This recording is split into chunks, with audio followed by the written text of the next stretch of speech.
आजिर यही भिडियो रे आमे आपनको जणाइबु जे सुप्रीम कोर्ट को आदेश अनुसार अयोध्या रे बाबरी मस्जिद निर्माण पई जो 5 एकर जमी मुस्लिम पक्ष को दिया जाइथिला सही जमीर कौन है तेबे देखंतु आपण तो यह देखिथिले गत 4 वर्ष रे राम मंदिर रो भव्य निर्माण हेउछि आउ निर्माण शेष होइछि 22 जनवरी को प्राण प्रतिष्ठार कार्यक्रम रखा जाइछि। आज राम मंदिर एक सत्य एवं वास्तविकता अटे जहाँ कोटी कोटी राम भक्तों सम्मुखरे दंडायमान होई रहिछि।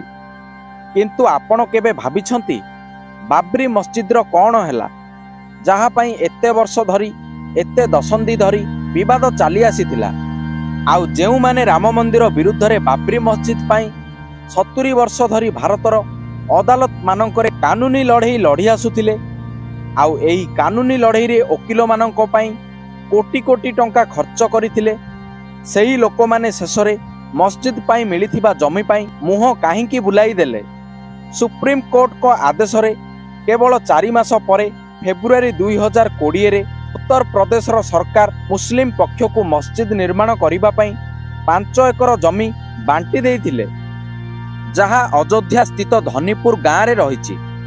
एही गाँ राम जन्मभूमि ठारू पाखापाखि 25 किलोमीटर दूर रे अटे जहार चित्र आपणक सामने रही। आवंटनर प्रक्रिया पूरा हेबा परे 2020 मसीह रे ही एही जमी रे मस्जिद निर्माण कार्य आरंभ हो जिबा कथा किंतु आज 4 वर्ष परे भी एही जमी बिल्कुल खाली ही पड़िछि आउ एठारे मस्जिद रो निर्माण पई गोटिए इटा भी लागि नाही। टिके चिंता करंतु जेबे एही 4 वर्ष भितरे राम जन्मभूमि रे भव्य राम मंदिर निर्माण हला तेबे सरकारंको ठारू जमी मिलिबा परे मध्य मस्जिद रो मूलदुआ मध्य एही भूमि उपरे पक्का जाई नाही आउ एहा एथिपाई होई परिला नाही कारण एही मस्जिद रो निर्माण हेतु लोक माने चांदा ही देले नाही आउ स्थिति एपरी होई गला पैसार अभाव रे मस्जिद रो निर्माण काम आज पर्यंत आरंभ होई परिला नाही। एहा ठारू भी विस्मयकारी कथा एहा जे एही 4 वर्ष मध्य रे सेमाने मस्जिद रो नक्शा पाई भी नक्शा बनैबा लोकर फीस भी भरी पारि थांते। आमको सूचना मिली जे मस्जिद ट्रस्ट को एही मस्जिद नक्शा पाई शुल्क रूप में पाखापाखि 1.5 कोटी टंकार भुगतान अयोध्या डेवलपमेंट अथॉरिटी को करिबार थिला नक्शा पास करिबा पाई किंतु एही ट्रस्ट पाखरे एतिकी टंका मध्य नथिला जहा फल रे निर्माण तो दूरर कथा नक्शा को पास करिबा काम भी एपरे झुली रहिला। चिंता करंतु जोठी एही देश रे गोटिए पार्श्वरे राम मंदिर रो निर्माण हेतु लोक माने स्व इच्छा रे 5,500 कोटी टंका दान करिदेले सेठारे द्वितीय पार्श्वरे अयोध्या रे मस्जिद निर्माण करिबा पई मस्जिद ट्रस्ट को लोक मानक ठारू चांदा मिलु नाही। आउ एही विषय एथि पई बेस गंभीर जे दिने एही मामला भारत रे अलगा अलगा अदालत मानकरे थिला सेतेबेले एही कानूनी मामला पई कानूनी खर्च बाबद रे कोटी कोटी टंकार खर्च कर दिया जाइथिला। सुप्रीम कोर्ट रे एकुटिया बाबरी मस्जिद पक्षर लोक माने एही केस पई 15 कोटी टंका खर्च करथिले आउ आसिदी उद्दीन ओवैसी को पार्टी आउ विभिन्न मुस्लिम संगठन एवं मुस्लिम सांसद माने बाबरी मस्जिद रो केस लड़िबा पई मुस्लिम पक्षकारी मानकु सेही समय रे लक्ष लक्ष कोटी कोटी रो फंडिंग देइथिले आउ सेतेबेले एही मामला को नहीं पैसा हुए तो एथिपाई खर्च करा जाउथिला काहेकि ना ए सबु लोक माने बोधुए एथिपाई लड़ाई करी आसुथिले जेपरी अयोध्या विवादीय ढांचा रे राम मंदिर जेमिति भी हेउ न हेबा दरकार। वास्तव रे एही जो लड़ाई थिला एबे 4 वर्ष परे आपण एही कथा को बुझी सारिथिबे एहा मस्जिद करिबार लड़ाई ही नथिला एहा मंदिर को रोकिबार लड़ाई थिला। जेते भी पैसा खर्च करा जाइथिला एहा नूतन मस्जिद निर्माण करिबा पाई नथिला ए सबु राम मंदिर को अटकाइबा पाई ही करा जाउथिला सही पूरा प्लॉट रु रामलला को बाहर करिबा पाई पैसा खर्च करा जाउथिला। एथि पाई एही लोक मानक पाखरे राम मंदिर को अटकाइबा पाई तो पैसा अछि किंतु वर्तमान निज मस्जिद बनैबा पाई एबे पैसा नाही। जेबे सुप्रीम कोर्ट राम मंदिर पाई राय देले आउ एमानको एही जमी देई देले किंतु एहा परे एमानको आउ चांदा आसुनी जेतेबेले फैसला समय रे बहुत चांदा आसी जाउथिला अर्थात जेतेबेले एही मामलार पूर्णछेद पड़िला ସେତେବେଳେ ଏହି ମାମଲାକୁ ନେଇ ଆଗ୍ରହୀ ଥିବା ଲୋକଙ୍କ ଆଗ୍ରହ ସେଠାରେ ହିଁ ଶେଷ ହୋଇଗଲା। ଆଉ ବର୍ତ୍ତମାନ ଫଣ୍ଡିଂ ଦେବା ମଧ୍ୟ ବନ୍ଦ କରିଦେଲେ, ପଇସା ଦେବା ମଧ୍ୟ ବନ୍ଦ ହୋଇଗଲା। ଆମ ଦେଶରେ ବହୁତ ମୁସଲମାନ ମାନଙ୍କୁ ଏପରି ସବୁ ଭୁଲ ଖବର ମିଳିଛି ଯେ ସରକାରଙ୍କ ପାଇଁ ହିଁ ଅଯୋଧ୍ୟାରେ ମସଜିଦର ନିର୍ମାଣ ହେଉନାହିଁ, ଯେତେବେଳେ ସତତ ଏହା ଯେ ଅଯୋଧ୍ୟାରେ ମନ୍ଦିର କିମ୍ବା ମସଜିଦ ନିର୍ମାଣ ହେତୁ କୌଣସି ସରକାରଙ୍କ କିଛି ହିଁ ଦେବାର ଅଛି ନା ତ ନେବାର ଅଛି, ନା ତ ରାମ ମନ୍ଦିର ନିର୍ମାଣ ହେତୁ ନା ତ ମସଜିଦର ନିର୍ମାଣ ପାଇଁ। ରାମ ମନ୍ଦିରର ନିର୍ମାଣ ଏଥିପାଇଁ ସମ୍ଭବ ହୋଇପାରିଲା କାରଣ ଏହି ଦେଶର କୋଟି କୋଟି ଜନତା ରାମ ମନ୍ଦିର ପାଇଁ ଅସଂଖ୍ୟ ଦାନ ଦେଇଦେଲେ। ଆଉ ମସଜିଦର ନିର୍ମାଣ ଏବେ ଯାଇ ଏଥିପାଇଁ ଆରମ୍ଭ ହୋଇପାରିଲା ନାହିଁ କାରଣ ମସଜିଦ ଟ୍ରଷ୍ଟକୁ ଏଥି ବାବଦରେ ଲୋକଙ୍କର ଦାନ ହିଁ ମିଳିଲା ନାହିଁ। ବର୍ତ୍ତମାନ ଚିନ୍ତା କରନ୍ତୁ, କୁଆଡ଼େ ଗଲେ ସେମାନେ ଯିଏ ଏତେ ଆକୁଳ ହୋଇ ଲଢ଼ୁଥିଲେ? ସେମାନଙ୍କ ବାସ୍ତବିକତା ଏବେ ସାମ୍ନାକୁ ଆସିସାରିଛି। ଯଦି ଏତେ ଇଚ୍ଛୁକ ଥିଲେ 4 ବର୍ଷ ପରେ ବି କାହିଁକି ମସଜିଦର ନିର୍ମାଣ କରୁନାହାନ୍ତି? ଏଥିରୁ ଏହା ସ୍ପଷ୍ଟ ହୁଏ ସେମାନଙ୍କୁ ତ ବାସ୍ ବିବାଦ ଦରକାର ଥିଲା, ଯେପରି ମନ୍ଦିର ନ ହେଉ, ମସଜିଦ ହେବା ନ ହେବାର ଫରକ ହିଁ ନଥିଲା ସେମାନଙ୍କର।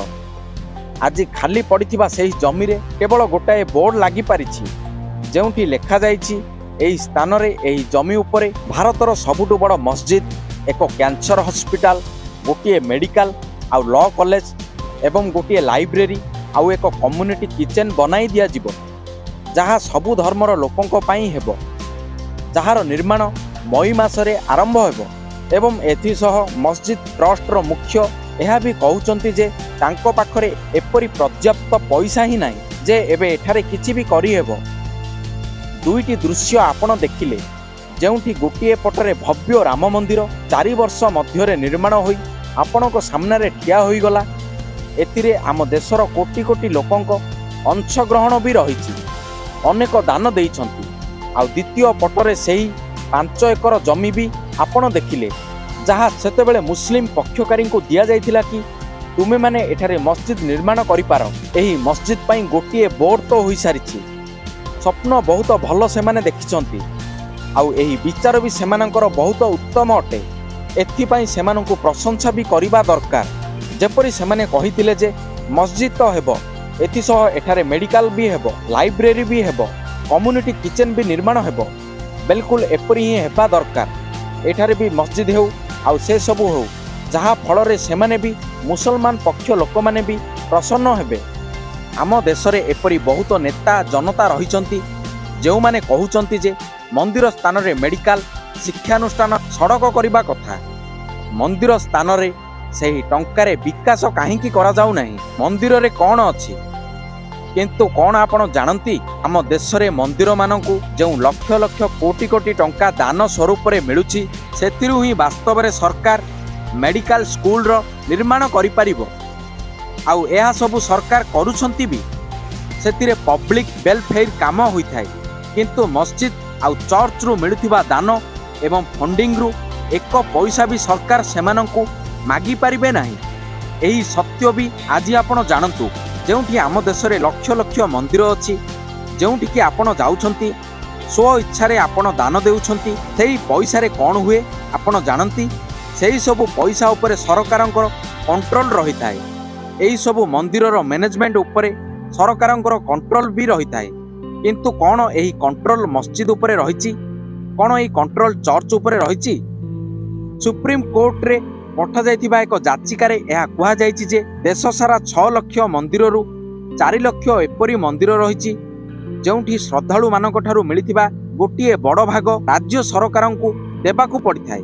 ଉଦାହରଣ ସ୍ୱରୂପ ତାମିଲନାଡୁର ମନ୍ଦିରମାନଙ୍କୁ ଯେଉଁ ସବୁ ଦାନ ମିଳିଥାଏ, ସେଥିରୁ 14% ପଇସା ସରକାର ଆଡମିନିଷ୍ଟ୍ରେସନ ଫିସ୍ ବାବଦରେ ନେଇଥାନ୍ତି, 4% ପଇସା ଅଡିଟ୍ ଫିସ୍ ବାବଦରେ ନିଅନ୍ତି, ଆଉ ଦାନର 10% ପଇସା କମିଶନ ଗୁଡ୍ ଫଣ୍ଡକୁ ଦିଆଯାଏ। ଆଉ ପ୍ରାୟତଃ ଏହା ସବୁ ରାଜ୍ୟରେ ଏପରି ହୋଇଥାଏ। ଶେଷରେ ଯେତେ ବି ଏସବୁ ଟଙ୍କା ସରକାରଙ୍କ ନିକଟକୁ ଆସିଥାଏ, ସରକାର ଏସବୁ ଟଙ୍କା ବିଭିନ୍ନ ଅଲଗା ଅଲଗା ଜନକଲ୍ୟାଣ କ୍ଷେତ୍ରରେ ବିନିଯୋଗ କରିଥାନ୍ତି, ଯେଉଁଠି ସମସ୍ତଙ୍କ ଫାଇଦା ହୁଏ। ହିନ୍ଦୁମାନଙ୍କର ବି ଆଉ ମୁସଲମାନମାନଙ୍କର ବି ଆଉ ଅଲଗା ଧର୍ମ ଲୋକଙ୍କର ବି। ଅର୍ଥାତ୍ ଗୋଟିଏ ମନ୍ଦିରରୁ ଯେଉଁ ସବୁ ପଇସା ଆସିଲା, ତା ବାସ୍ତବରେ ସବୁ ଧର୍ମର ଲୋକଙ୍କ କାମରେ ଖର୍ଚ୍ଚ ହେଲା, କିନ୍ତୁ ରାଜ୍ୟ ସରକାର କେବଳ ମନ୍ଦିରରୁ ପଇସା ନିଅନ୍ତି। ମନ୍ଦିର ଉପରେ ତାଙ୍କର କଣ୍ଟ୍ରୋଲ ଅଛି ଏବଂ ତାଙ୍କ ପ୍ରଶାସନ ଚାଲିଥାଏ। ଏଥି ପ୍ରକାର ମସଜିଦ ଆଉ ଚର୍ଚ୍ଚରୁ ଯେଉଁ ପ୍ରକାରର ଆୟ ହୁଏ, ସେଥିରେ ସରକାରଙ୍କୁ କିଛି ବି ମିଳିନଥାଏ। ସରକାର ଚାହିଁଲେ ବି ସେସବୁର ଏକ ପଇସା ବି ନେଇପାରିବେ ନାହିଁ। ଆଉ ଏଇ ଧାରାରେ ଦେଖିଲେ ମନ୍ଦିର ତ ରାଜ୍ୟ ସରକାରମାନଙ୍କ ଖଜାନା ଭରିଥାଏ। ସେହି ଟଙ୍କାରୁ ମେଡିକାଲ, ସ୍କୁଲ, ରାସ୍ତାଘାଟ, ଜନକଲ୍ୟାଣ ସବୁ ହୋଇଥାଏ। ଆଉ ମସଜିଦ ଚର୍ଚ୍ଚରୁ ଗୋଟାଏ ବି ପଇସା ମିଳିନଥାଏ। ଏହା ପରେ ବି ଏଠାକାର କିଛି ନେତା ଜନତା ସର୍ବଦା ଆପଣଙ୍କୁ ଏହା କୁହନ୍ତି ଯେ ମନ୍ଦିର ସ୍ଥାନରେ ତ ସ୍କୁଲ କିମ୍ବା ମେଡିକାଲର ନିର୍ମାଣ କରିବା କଥା।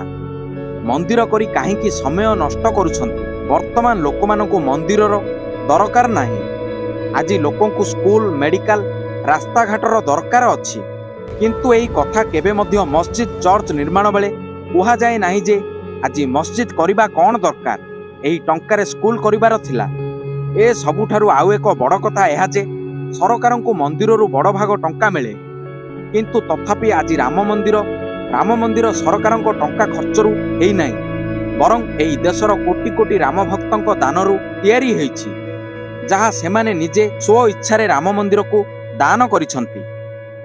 ଆଶା କରୁଛି ଆଜିର ଏହି ସମ୍ପୂର୍ଣ୍ଣ ଜାନକାରୀ ଆପଣଙ୍କୁ ଭଲ ଲାଗିଥିବ। ଆଉ ଆପଣ ବି ବୁଝିସାରିଥିବେ ବାସ୍ତବରେ କିଛି ଲୋକ କିଛି ନ ବୁଝି ଯାହା କହୁଛନ୍ତି ତାହା କେତେ ଦୂର ଠିକ୍ ଆଉ କେତେ ଦୂର ଭୁଲ। ଶେଷରେ ମନ୍ଦିର ନିର୍ମାଣରେ ତ ସମସ୍ତଙ୍କର ହିତ ହିଁ ହୋଇଥାଏ।